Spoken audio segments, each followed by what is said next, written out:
You know Zeus, Poseidon, Athena. The famous 12 Olympians everyone learns about. But the Greek pantheon had hundreds of gods. Deities with incredible powers, fascinating stories, and deep significance to ancient Greek life, but they've been completely forgotten by mainstream culture.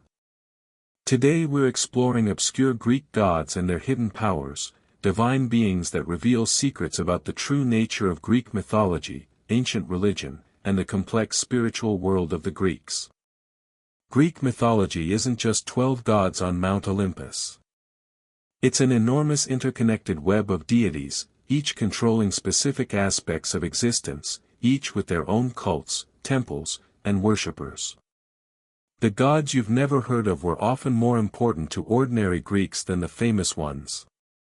They governed daily life, natural phenomena, emotions, abstract concepts, and the mysterious forces that shaped human experience. So why were these gods forgotten? Simple. When Greek mythology was preserved by later writers, they focused on the dramatic stories of the Olympians. The gods without epic battles or romantic scandals got left out of the narratives that survived. But archaeological evidence shows that these minor gods had widespread worship, elaborate rituals, and profound philosophical significance. Today we're uncovering the obscure gods that history forgot. Gods of chaos and order, gods of retribution and fate, gods of specific emotions and forces. And what we'll discover is that the Greek pantheon was far more complex, far more nuanced, and far more philosophically sophisticated than the simplified version we learn in school. Let's start with Hecate, who we've mentioned before but deserves deeper exploration. Hecate is one of the most misunderstood goddesses in Greek mythology.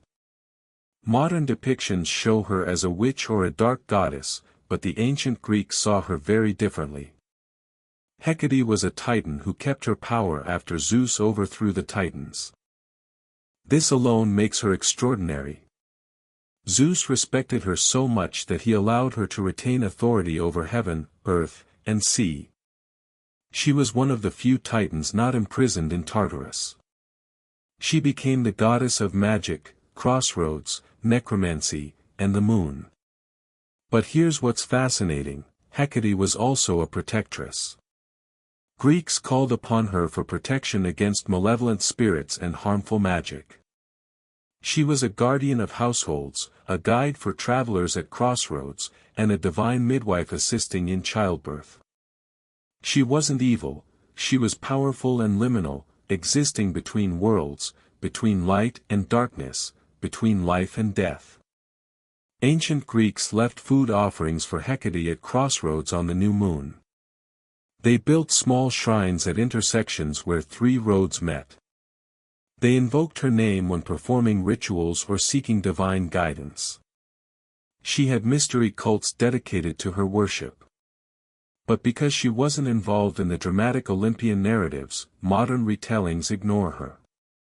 Yet she was absolutely central to Greek religious practice. Now let's talk about Nemesis, the goddess of retribution and divine justice. Everyone knows about karma, but most people don't know that the Greeks personified this concept as a specific goddess. Nemesis ensured that mortals who exhibited hubris, excessive pride or arrogance toward the gods, received appropriate punishment. She didn't act out of cruelty. She acted to maintain cosmic balance. If someone became too successful, too proud, too blessed by fortune, Nemesis would intervene to humble them. This wasn't arbitrary, it was the divine mechanism ensuring that no mortal forgot their place in the cosmic order. But Nemesis wasn't just about punishment. She also rewarded virtue and ensured that good people received what they deserved. She was the goddess of equilibrium, making sure that fortune didn't favor anyone excessively or unfairly. The Greeks understood that extreme good fortune was dangerous because it led to hubris, which angered the gods. Ancient Greeks built temples to Nemesis and made offerings to avoid her attention. Athletes who won too many victories made sacrifices to Nemesis to prevent her retribution. Successful generals and politicians publicly acknowledged Nemesis to demonstrate humility. She was absolutely central to Greek ethics and worldview, yet modern retellings barely mention her. Then there's Eris, the goddess of strife and discord. You might know her from the story of the golden apple that started the Trojan War, but she's far more than that. Eris represents conflict, chaos, competition, and rivalry. But the Greeks understood that these forces aren't purely negative. Hesiod, the ancient poet, described two types of Eris: the destructive Eris who causes wars and violence, and the constructive Eris who inspires healthy competition, ambition, and striving for excellence. This is philosophically profound. The Greeks recognized that conflict and competition drive progress. Athletes compete to become better. Craftsmen compete to create superior work. Thinkers compete in debates to discover truth.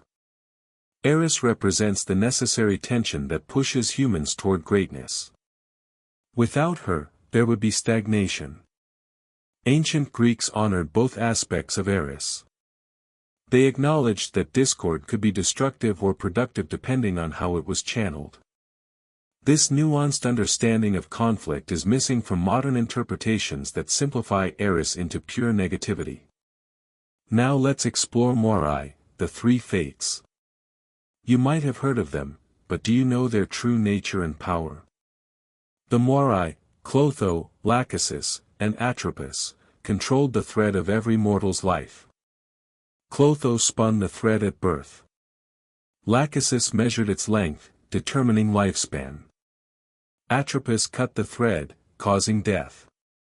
But here's what's extraordinary: even Zeus couldn't overrule the fates. The fates represented destiny, predetermination, the cosmic order that even gods must obey. This raises profound philosophical questions. If the fates control everything, do gods have free will? Do mortals? The Greeks grappled with these questions and developed sophisticated ideas about fate versus agency. Some myths suggest the fates are older than the Olympians, primordial forces that have always existed. Others suggest they're daughters of Zeus and Themis. But regardless of origin, their power is absolute. They represent the inescapable nature of time, death, and destiny. Ancient Greeks didn't pray to change fate, they prayed for strength to accept it. The fates appear throughout Greek mythology enforcing cosmic law. They remind mortals that no one, no matter how powerful, escapes death.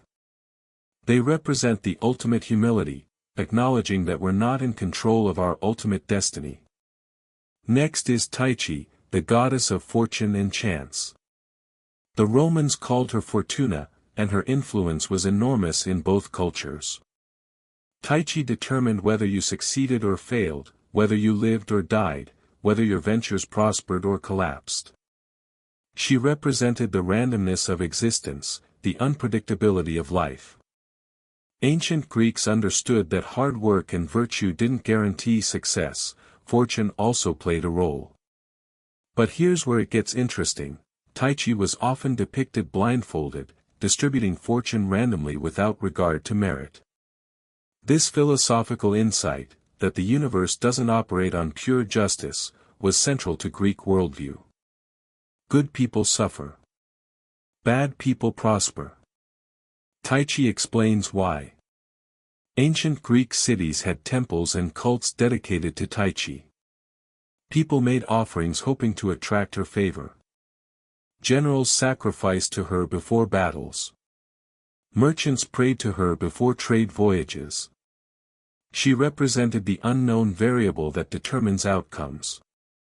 The Greeks developed an entire philosophical system around Tyche.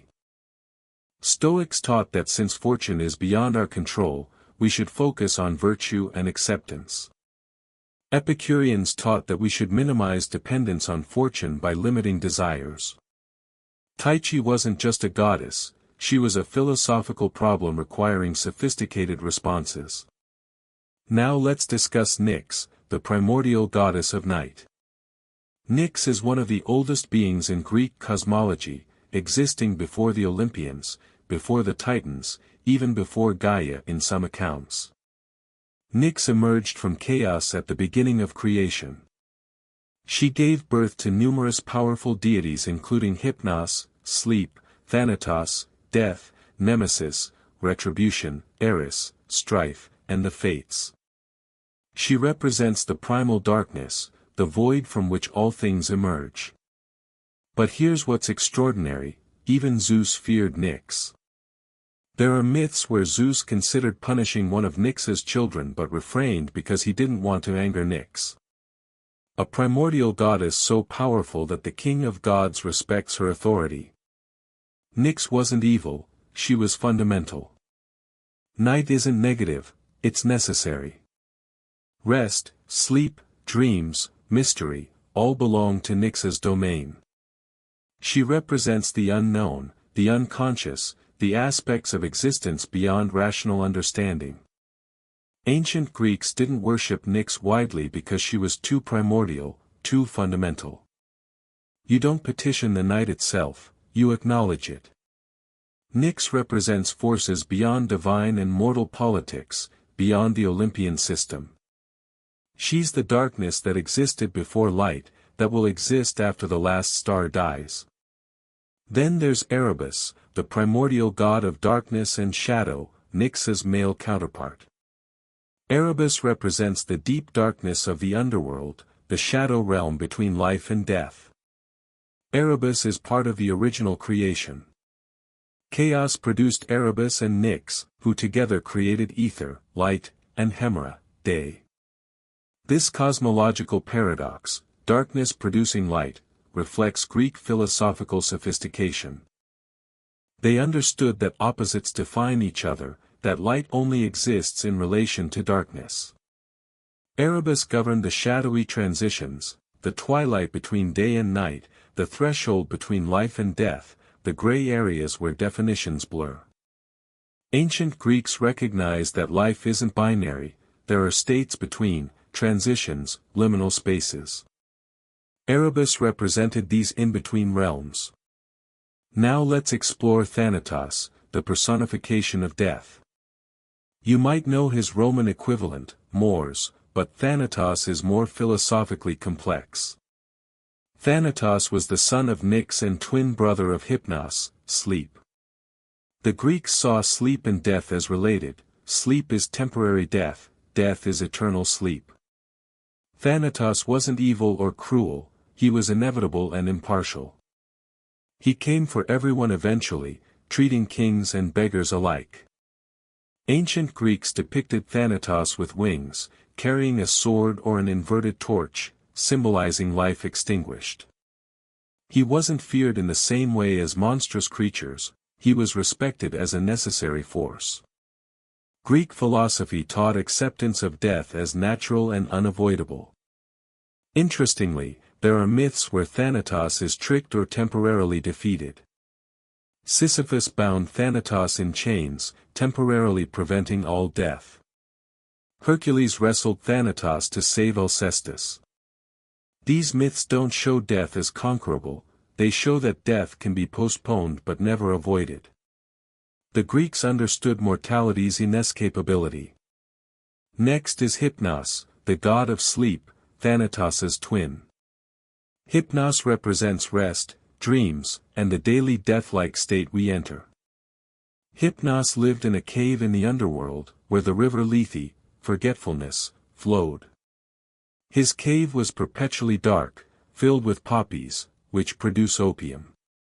This detail shows Greek understanding of sleep's chemistry. They knew poppies induced sleep and used them medicinally. Hypnos had power over gods and mortals alike.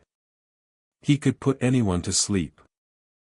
There's a myth where Hera asks Hypnos to put Zeus to sleep so she can intervene in the Trojan War. Hypnos initially refuses, fearing Zeus's wrath, but eventually agrees. This shows that sleep is a force even gods experience. Ancient Greeks understood sleep as mysterious and powerful. Dreams were considered prophetic, messages from gods. Sleep was restorative but also vulnerable, you're defenseless while sleeping. Hypnos governed this necessary but dangerous state. Now let's discuss Aether, the primordial god of light and the upper sky. Aether represents the pure, bright air that gods breathe, as opposed to the lower air, that mortals breathe.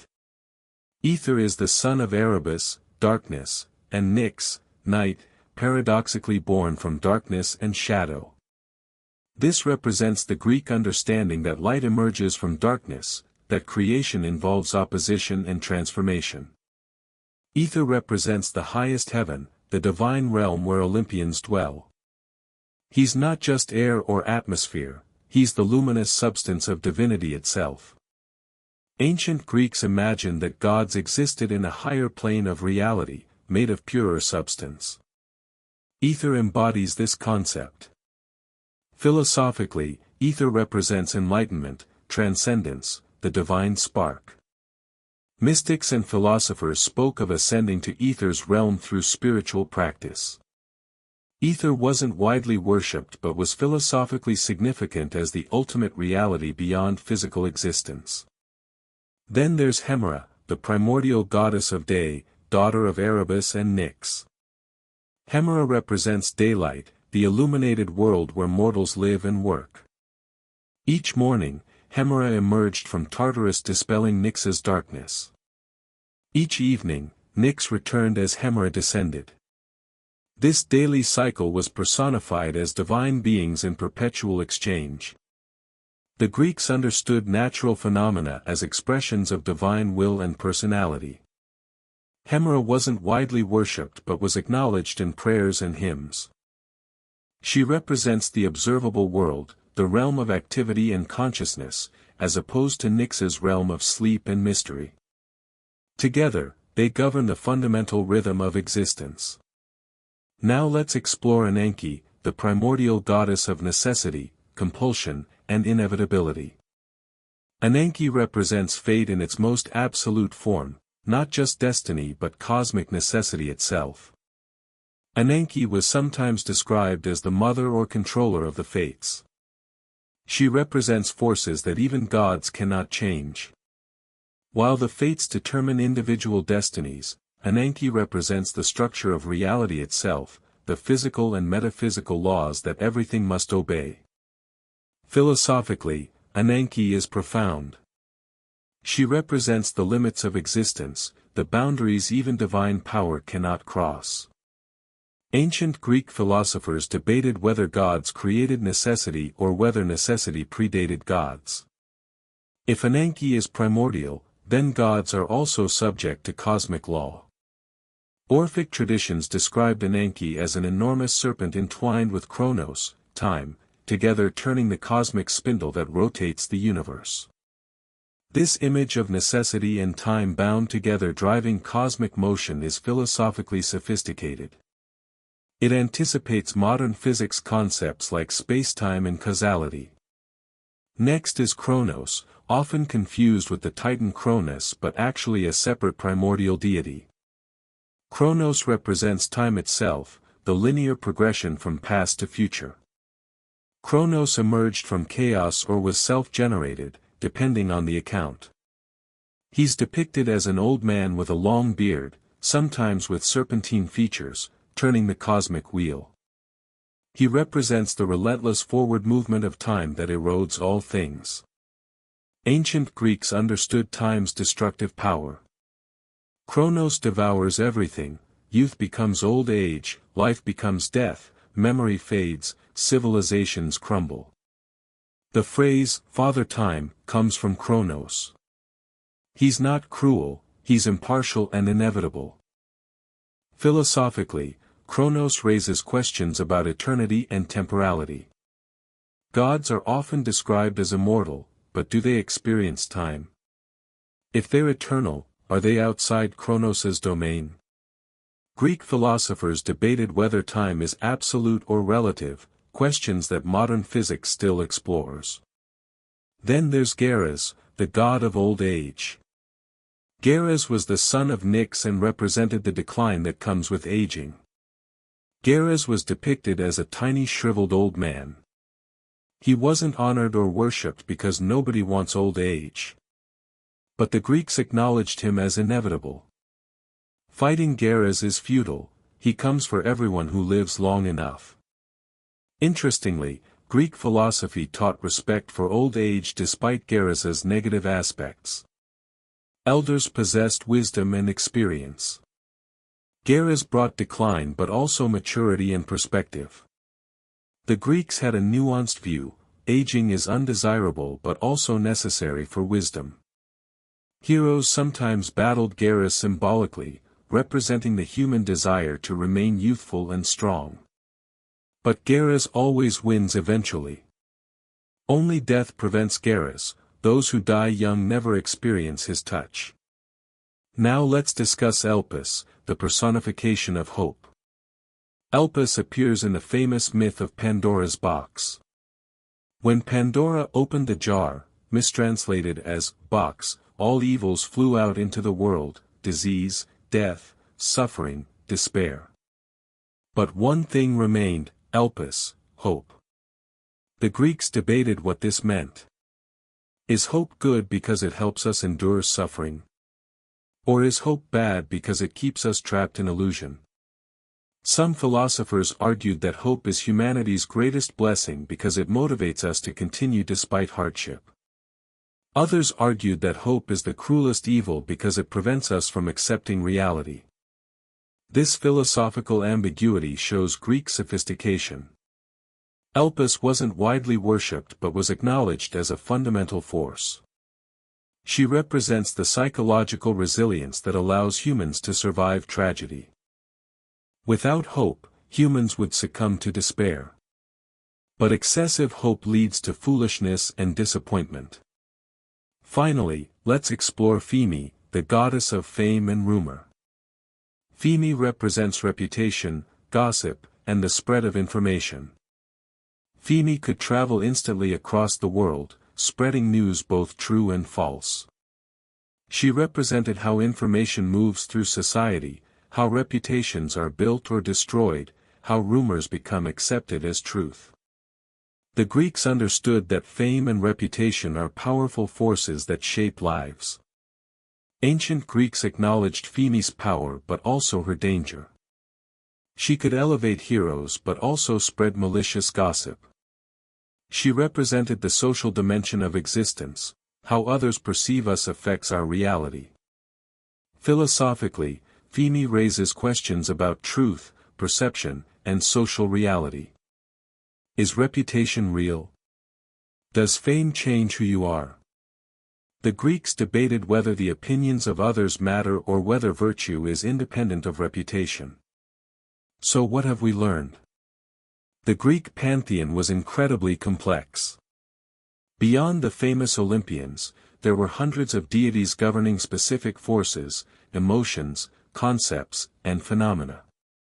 The gods we've explored today: Hecate, Nemesis, Eris, the Fates, Tyche, Nyx, Erebus, Thanatos, Hypnos, Aether, Hemera, Ananke, Kronos, Eris, Elpis, Pheme, reveal sophisticated philosophical thinking about fate, justice, time, mortality, and existence itself.